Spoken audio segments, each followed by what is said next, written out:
Welcome to That Entrepreneur Life, a podcast about entrepreneurship that takes you from idea to launch and beyond. Each week, your hosts, Andrew Lees and Clint McPherson, discuss different business topics aimed at adding value to any entrepreneur's journey. Welcome back, everyone, to another episode of That Entrepreneur Life. I'm Andrew Lees, and I'm here with my co-host, Clint McPherson. What's up, man? Not much, man. I'm just excited to record like always, but really, I don't even want to waste any time because we've had a little bit of offline conversation with our guest, and we got to dig right into it, right? So let's go ahead and kick this thing off by welcoming our special guest to the show, Sydney Phillips. How you doing? Hi, I'm good. We were talking a little bit off and we started going and they're like, hey, wait, hold on. We got to start this thing. Exactly. Yeah, we got to get this in the episode. It was all very good stuff. Yeah. Well, thank you. Thank you so much for being on the show today, Sydney. It's an honor to have you on. Before we get into our questions, can you just tell us a quick, who you are and kind of what you're all about generally? Yeah. I am a real estate tech and social entrepreneur.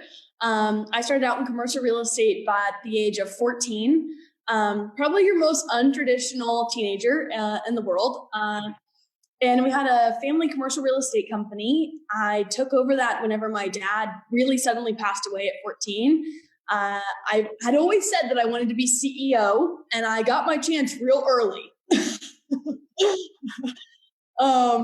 So I grew that through all of high school and college, and I've gone on to commercial real estate investing, where we're building multifamily, hotel, office, retail, dug a little bit into the tech scene and got into some drone companies and robotics, and really interested in 5G and quantum mechanics and physics and, all of the nerd things. And I just recently, in the past 6 months, developed Zukurri, which is a augmented reality and virtual reality platform for real estate developers so that you can communicate, market, and sell your unbuilt properties. I actually started it for myself because as a developer and, the youngest in the room by 40 years, I was frustrated by the way that things were going and just kind of made it for myself and realized, hey, other people kind of like this too. And so I kind of accidentally started a tech company in the past year. Oh, that's amazing. That's awesome. I mean, with what you just said, right? As a real estate, tech, and social entrepreneur, and you can tell that you have a passion and purpose for creating the future, right? By becoming congratulations on becoming the young female entrepreneur of the year as well. I mean, can you take us back though, because you did mention and you touched on it, but really take us back to where your entrepreneurial journey started. And I know you kind of dug a little bit into, but we want to hear a little more behind that and what it is specifically about entrepreneurship that keeps you going every day. Yeah. My path was very abrupt and it was very sudden. It was you're 14 years old and you go from worrying about the boy that likes you in the classroom to running a business. And that's really, my path at 14, that's really when everything changed for me. I had always had, the teacher reports of, oh, she's bossy and she doesn't listen and she does her own thing. And, I always got the one of her head is in the clouds. She doesn't pay attention in class because she's thinking in her own head. And I'm 21 years old and that is still true.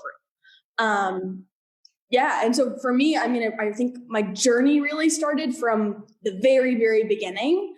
But I ignited when my dad passed away. That's really when I kind of found out what I was made of. And I think that's what a lot of entrepreneurs, right? It's that grit story. It's that I was in the dark and I had to kind of find my light and nobody would light my tunnel. So I lit it myself. That's a lot of stuff to figure out, especially at that age, dealing with your father passing away. And that's just that on its own is incredibly difficult.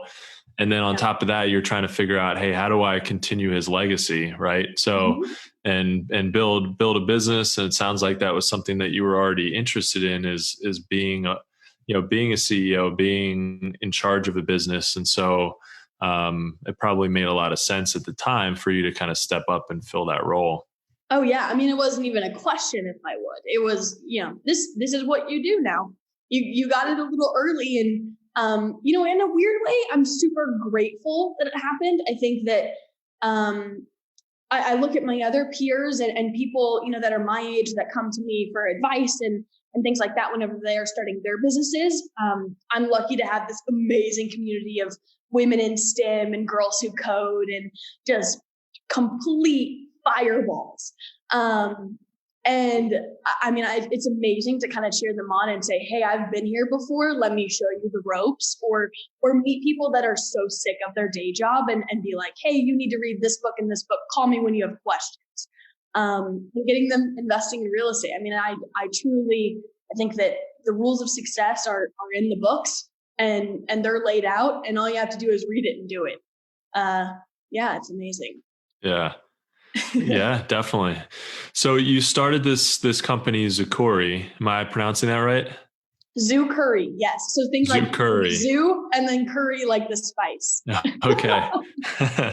Awesome. Yeah. So Zukurri. And it's really interesting because it's an app, or it's not an app, but it's software, right? That allows architects to visualize their designs, right, and be able to sell them.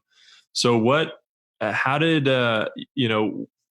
you see that already existed in the market that was a similar solution maybe, but wasn't hitting the mark for you? And then how was that transition into tech for you?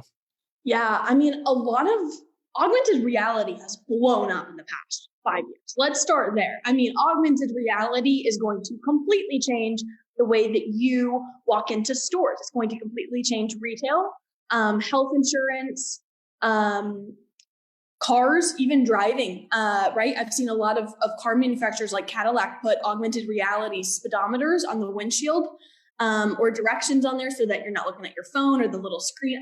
Augmented reality is blown up. And being the tech nerd that I am, of kind of growing up to have an interest in that industry, I always watch that stuff. I'm very, very interested in it. Through the development, though, I had seen that a lot of the augmented reality platforms were geared towards architects, engineers, or construction, which is great, but the entire panel looks like you're about to fly a plane. There are so many gadgets and switches. You have to go to engineering school to figure out how to use their software. And I was, I'm 21. I'm a business major, just graduating. And I was like, I don't know how to read this, but I'm going to build a hotel here, but I don't know how to even read your stupid plan. It was just dumb.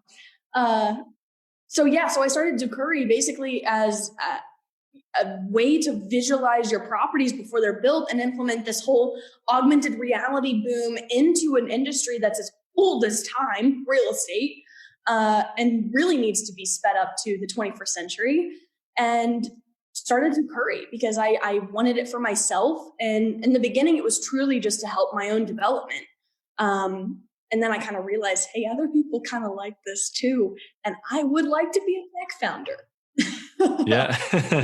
Yeah. It kind of it's totally different from real estate, right? Having a tech business and there's definitely advantages. Something you could scale a little bit easier, I'm sure. So what was that transition then like? From real estate, you're like, okay, I've got this problem. I'm going to solve it for myself. But then, oh wait, I can do this for other people.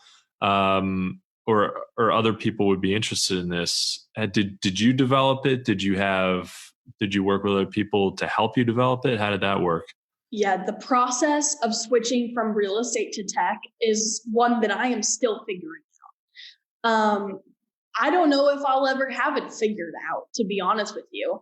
Kind of as I've gotten into it, I've realized there are some things that I approach in a different way that will really help me in the long term. And there are other things that I am just oblivious that I don't even know that I don't know. And admitting that is kind of the first step of getting the right advisors and the right people on your team. The first 2 months that I had the idea, I spent probably 13 hours a day on LinkedIn, finding people with a technical background and messaging probably 100 to 150 people. No one wanted to work with me. Really? No one. Was it, is it the challenge, the technical challenge of it, or really? Finding people that can code in augmented reality and also create virtual reality, the skills behind the technical skills are not there in the marketplace. So all of the people that have those skills work for the big guys like Google and Apple and Facebook. And majority of the time, the people that work there, they're working for somebody else because they seek stability and security. And I can't offer them that. This is a wild roller coaster. Buckle up. There's no security, baby. But there's also, extremely high highs and extremely low lows. And finding the right people that are okay with that is challenging, that also have a technical background, that get around with a bubbly real estate personality like this girl that can also geek out. You got a lot of intersections to cross. Yeah. And the pace is a lot different, I'm sure. I'm sure the pace is pretty fast at a place like Google, let's say. But in some ways, I'm sure it's actually not even as it can be blistering with entrepreneurship, because you are like every second you're consumed with solving this exact problem. And in a large company, there's a bunch of different problems. There's big teams, and there's like you can focus on each person can focus on a smaller part of the problem. And so it's like, it's not that insane, but when you're wearing so many hats, and if you're like one developer trying to figure this whole thing out, it's full on. Yeah. Yeah. And in a bigger sense as well, whenever you're at a larger company, what you do doesn't play a massive role in the progression of the company, right? I would love to sit there and say, oh, every single software engineer at Apple is creating the most cutting edge technology and changing the world. They're not. They're going home, they're receiving a paycheck, they're doing what they need to do, and they're leaving. Some people don't want to do that, and that's fine. Those people just shouldn't work with me. Right. Well, you got to find the right puzzle piece too, right? You're looking for a team. You're looking to surround yourself with people that buy into your vision.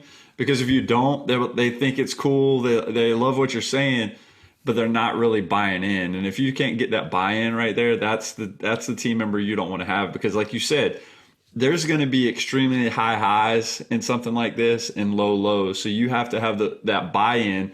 So they're on that roller coaster with you, because you don't want them to be in this van or this car going 5 miles an hour down the road and they could just bail at any time. Because at the end of the day, if you're on a roller coaster, you're at the top or it's going full blast, you can't just jump out when you want to, right? So you got to find that team that has that buy-in, so they're strapped in with you until that ride stops, right? Mm-hmm. Yeah, and the first 2 months, I truly spent messaging all of the people that I thought would be great co-founders, all of these great people. Then I realized no one wants to work with me. I should outsource this. Looked into some Ukrainian companies and abroad and Indian developers and thought, what are you doing, Sid? You know better than this. This is not the route I want to go. I want to partner. I finally stumbled upon at Dallas Startup Week, one of my lead software engineer. He's amazing. And he brought on one of his friends who was a machine learning programmer as well. So now we have 3 of us. Product MVP is built. We're basically soft launching in January. And we're going to go from entire rough idea concept to revenue within a year, when most people in augmented reality take about 2 years to even have seed money to be able to start. Yeah.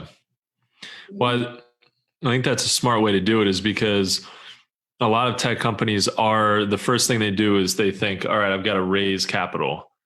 And like everything they do, they have to raise capital for. And at some point you actually have to, sell the product to generate revenue, right? Like raise $100 million in capital, you just to figure you're $100 million in the hole. You don't have that, that's not walking around money, right? So I think it's smart to, as much as you can, to bootstrap And I mean, that's smart also to find a partner. I mean, you're going to give up equity that way, right? You're not, but it's probably a lot less cash out of pocket, or maybe no cash out of pocket right up front. If for people who are listening, who want to take that route and find a partner to develop their app or whatever, SaaS product or whatever, how would you advise them to find somebody to partner with? Go to events that are in the industry that you want to work in. If you want to work in digital marketing, find groups on Facebook and LinkedIn and write a blog post that directs them to your personal website. I have, thesydneyphillips.com, and I post all my stuff there and whatever else. And I would join these groups, and then I would post, different blog posts that are actually valuable. Don't agenda post yourself. And give actual valuable insight into the industry or real estate or AR, VR, or things that you think are going to happen. For me, that was always, kind of this role, and I don't know if I like this word, but futurist. And so I would project and say, this is what I think is going to happen. And then I would wait. And when it happened, I was like, see, I told you. And when it didn't happen, I just said, well, I was wrong. So yeah, join groups around you, and especially in your area as well. I think that's important. Every single city has something to do with, Global Entrepreneurship Week or entrepreneur meetups or things like that. Reach out to people in those.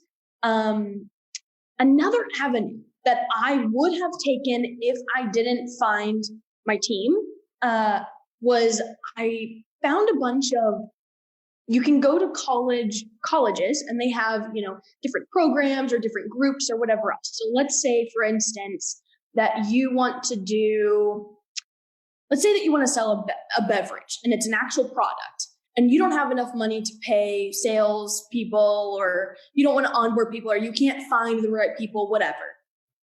Look around you at the colleges and go find a sales program or a sales class and go reach out to those professors or those administrators. Tell them that for each student, they will receive 2% of all of the profits for the next 6 months, and that's their internship. And you don't get paid on, an hourly thing, whatever else. This is pure hustle. If you sell, 100,000, you receive 2% or 1% or whatever of the profits. That was the other route that I was considering taking. And if I wouldn't have found my team members, that's what I would have done. Yeah, I like how you bring that up, because a lot of individuals that are in the podcasting space like us, they'll leverage individuals that need experience, right? Mm-hmm. For an internship, but that, in broadcasting or whatever it is that would relate directly to what you're doing. So that could be business too, right? So all these programs that have business courses or whatever, and these individuals need experience, they need internships. You can do it for pennies on the dollar, or you can do it where it's, like you said, a percentage, or it's just a credit for their course to get them their hours quicker, so they don't have to go and do some random internship they're not interested in. And going to leverage those programs, that is fabulous advice. And I'm 100% behind you on that one. Yeah, and they also buy into it more, right? I think reading from a textbook and then taking a test, I can name 0 times ever that I've ever had to take a test to prove my knowledge or my skills. And there's a reason why most entrepreneurs aren't good at school. It's because you don't follow the rules. Right. Rules are meant for, structure and systems. And as entrepreneurs, your whole goal is to ruin the system.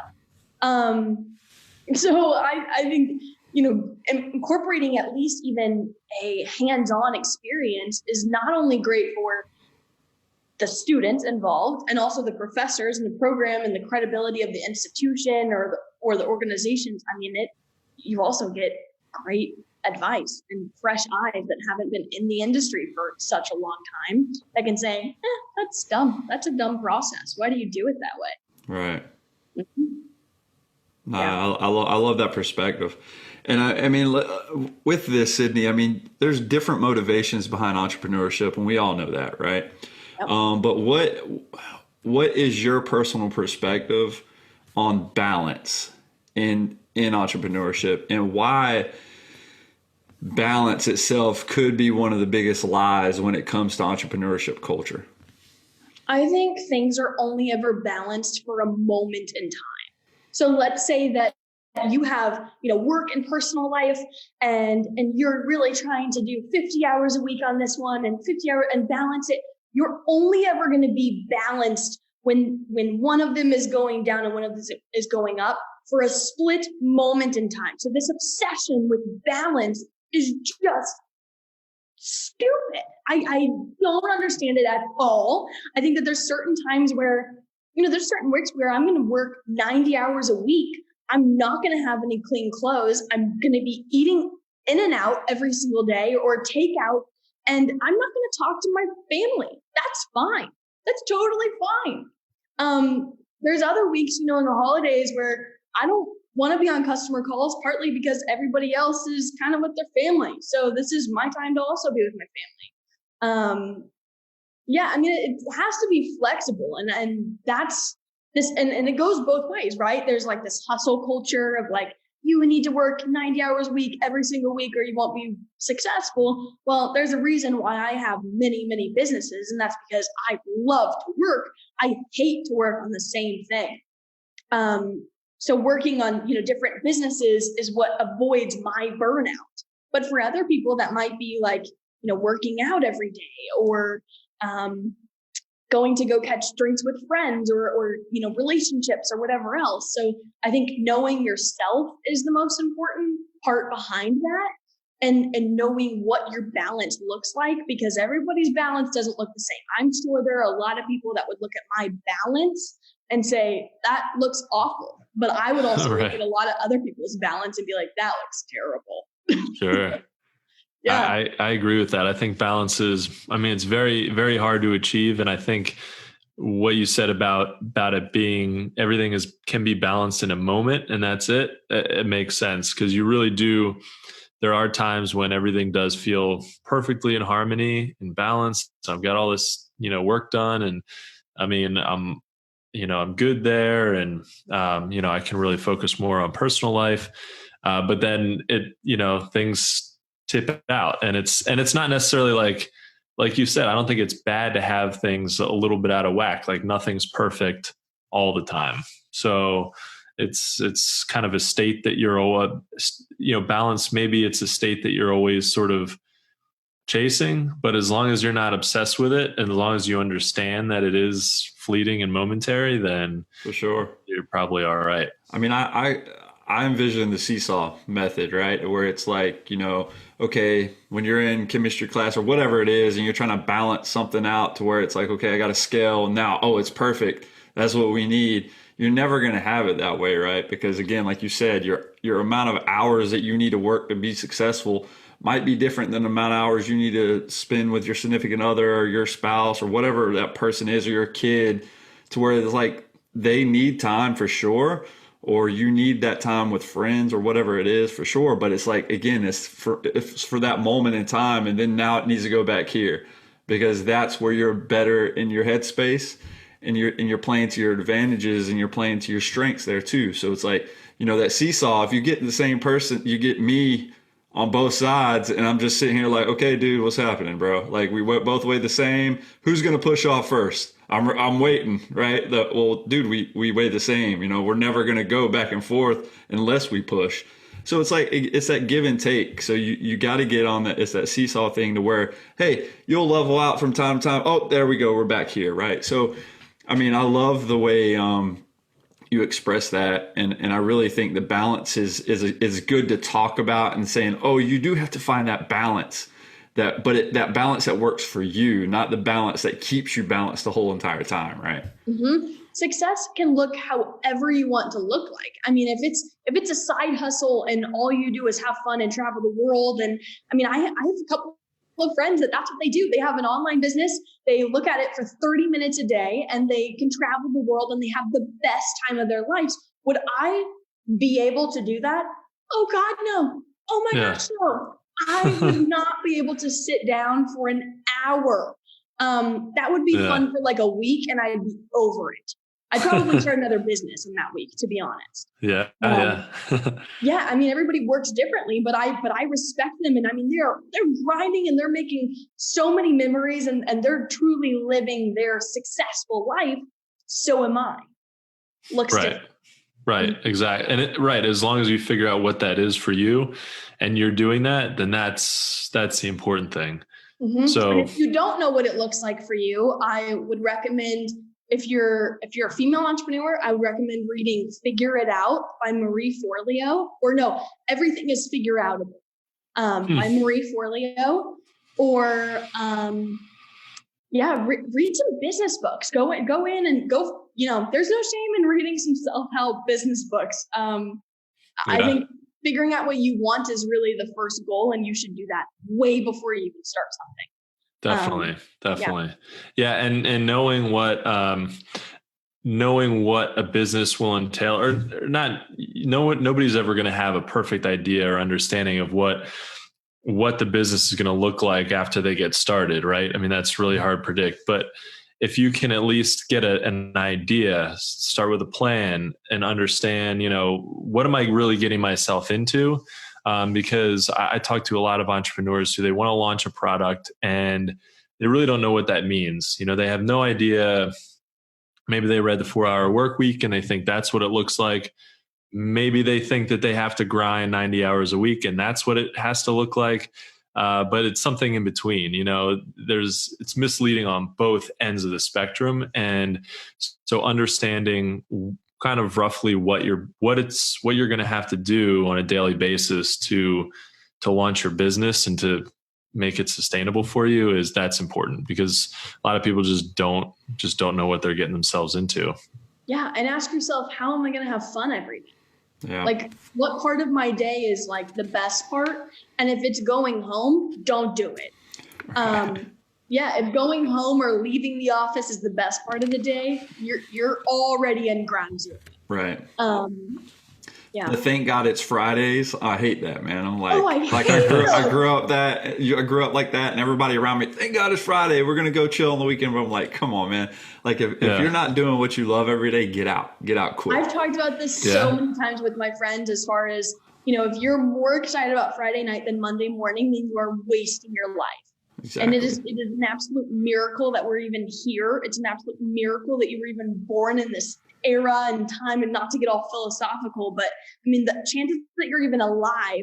Gary Vee, I'm a huge Gary Vee fanatic. And he says all the time, your odds of being alive are 1 in 400 trillion.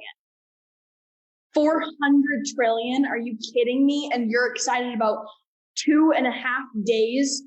And most of it, you just go grocery shopping and laundry. Are you kidding me? That's what you're living for? Yeah. Wake up. Yeah. No, it's so funny. I mean, I definitely enjoy relaxing and sort of like tipping the scales back to, to just kind of enjoying and soaking it in. But after a couple of days or after one solid day of that, usually I'm like, all right, I got to do a little something, even if it's 2 or 3 hours worth of work, I mean, I feel better on Monday, I feel a little productive over the weekend. And yeah, it's just, that helps. That definitely helps with the balance, because and it works for me. Exactly. So with, you're obviously super busy, but you love it that way, and that's awesome. But how do you manage your schedule with everything that you do? And what does a typical day in the life of Sydney look like? There is no typical day. I thought you might say that. There's absolutely, every day I have no idea what's happening. I normally use time blocking. I found that was really helpful. I will mention this. There's a book called The 12-Week Year, and it's basically how to get more stuff done in 12 weeks than most people get done in a year. And that book changed my productivity. I time block, and when you give yourself, an hour to finish all of your referral program, it's amazing what you get done when you know that you don't have time to screw around on Instagram or answer messages or whatever else. I think another thing that I do is I turn off my phone when I walk into the office at 7:00. my phone is off and it only turns on I try to keep all my calls past 1 p.m. because I work best in the morning, and that's really when my mind is the clearest. And then I kind of need an energy revamp in the afternoon. So I book things, with calls and whatever else. So I turn off my phone for sure. I think time blocking has been really valuable. Reading that book, 12-week year, has been really valuable. Overall, I think, no day looks even remotely similar for me. Every single month is like a different season or a different project or different things that you're working on. And I think that's the most exciting part of all of it, is because, I'm hands deep with the engineers one day, and then I'm on the design side one day, and then I'm doing financials one day. Truly, you have to be a Jane or a Jack of all trades to run a company. Yeah. Yeah, definitely. And I think, I agree that I think having every day look a little bit different is nice. It's, it kind of reminds me of college, actually, where and when I was in college, I knew this was pretty cool, that I had all these different classes and I was learning about all these different things, and it wasn't all the same all the time. Every day was a little bit different.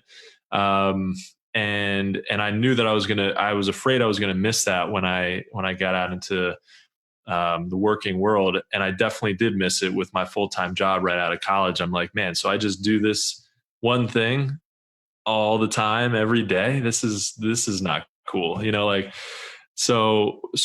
But yeah, even if you just have one business and it's a small business, you're still, every day is going to be interesting and different. And if you have multiple businesses, just even more so. So I definitely think that, it can make it overwhelming some days, but it also makes it interesting.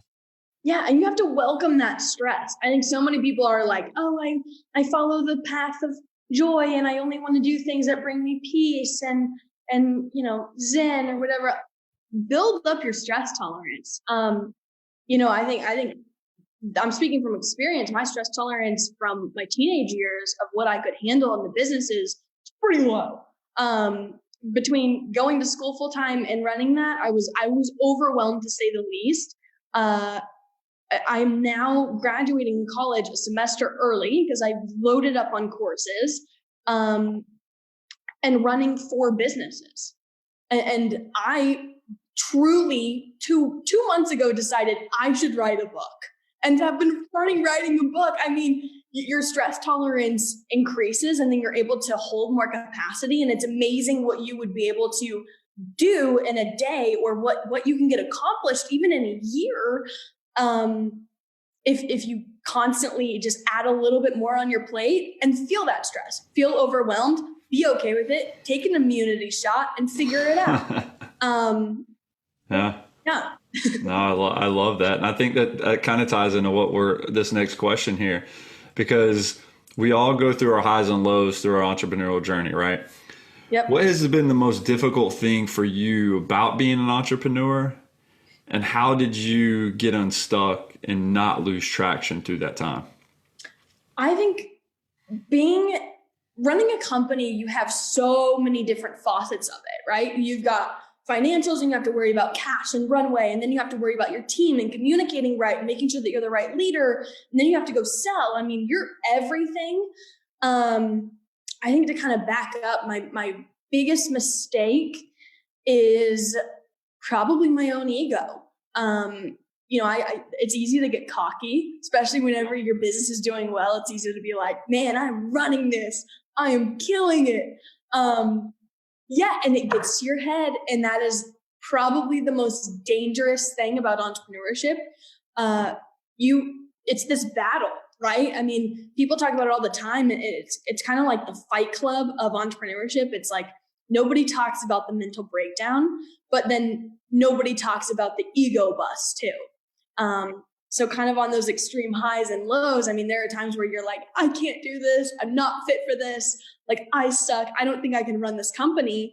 There's also times where you're like, I am the only person in the world that can do this, So I think balancing those, for the lack of better word, I hate the word balance, but balancing those, I think is key. I think getting unstuck, whenever you are stuck, do the things that don't relate to that. So I was very stuck on, the team and the product. And so I thought, all right, fine. Nope. So I can't get through to that. That's fine. I'll just go the other route and I'll start talking to customers. So before I brought on everyone, I talked to 150 customers in those 2 months that I was trying to bait people and just get someone to join our team. And so, so if one road closes, don't stop and don't become fixated and obsessed with it and like, oh, it's not working.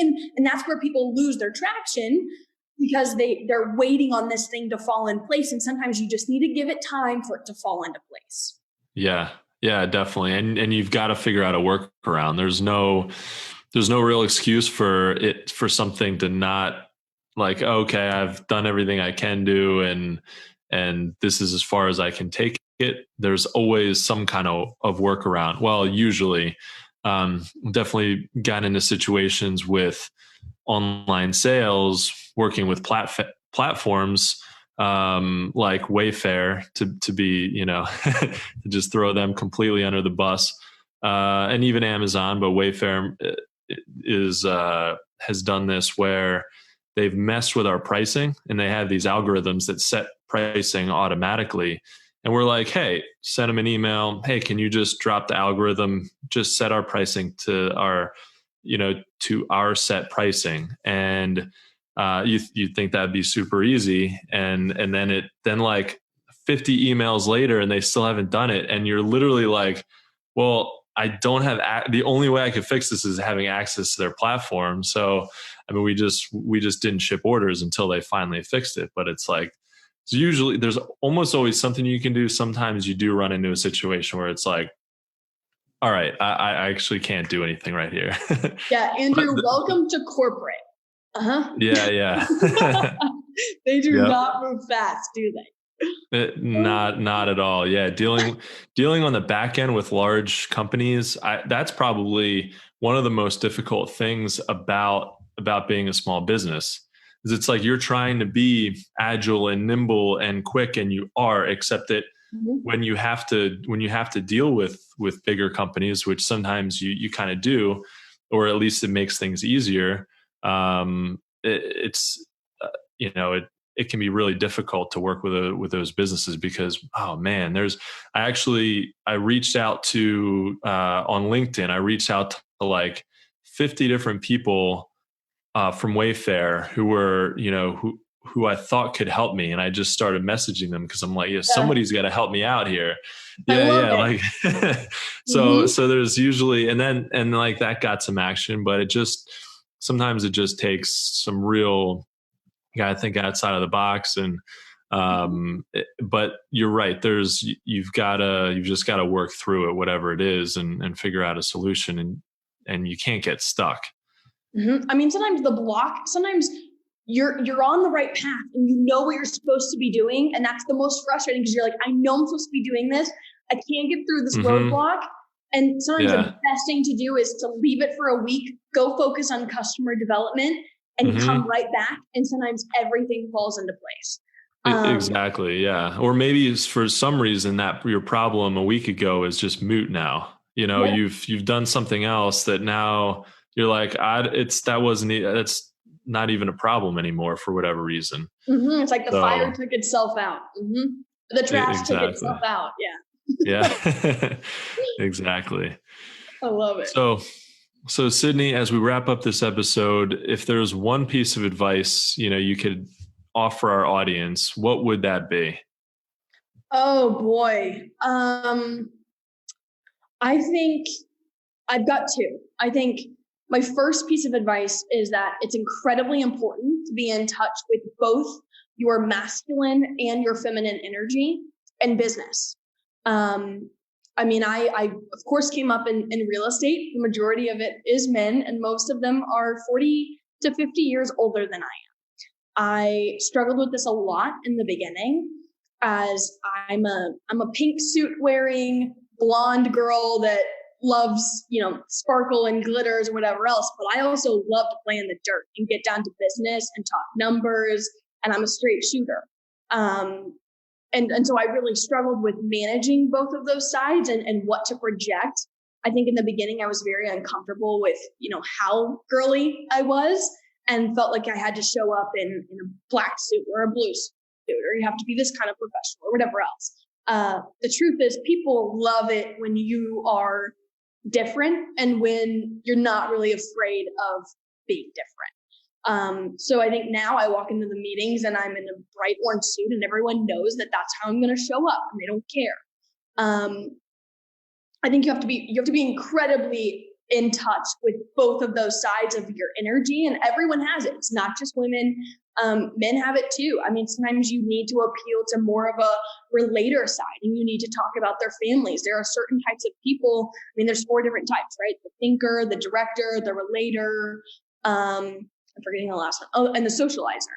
Sometimes you need to make that small talk. And sometimes, the men don't really like it, but you need to do it to engage and learn more about them and gain that trust.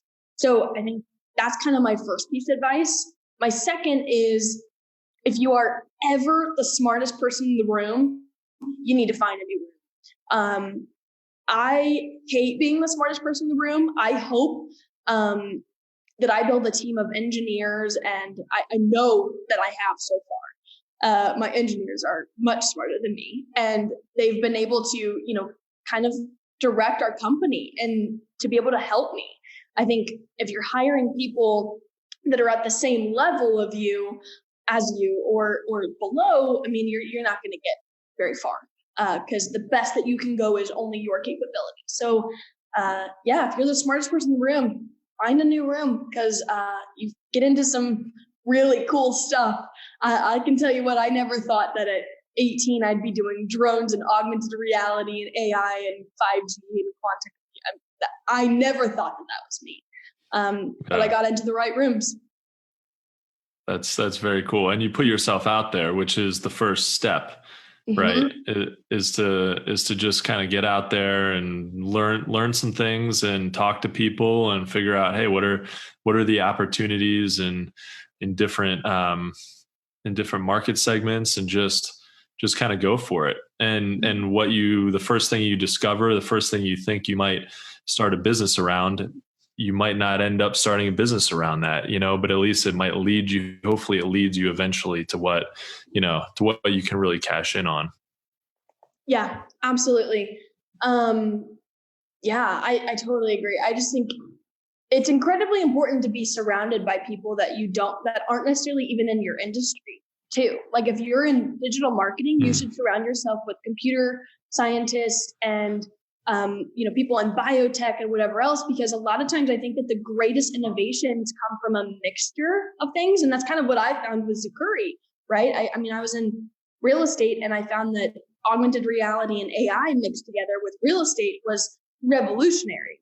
To the people in augmented reality, they don't think what I'm doing is revolutionary at all. But to the people in real estate, they think this is amazing. This is like next generation future technology. And to them, you have to be able to patchwork ideas and processes and whatever else. And that's really when you stumble upon greatness. Oh, I love all of that. Really cool.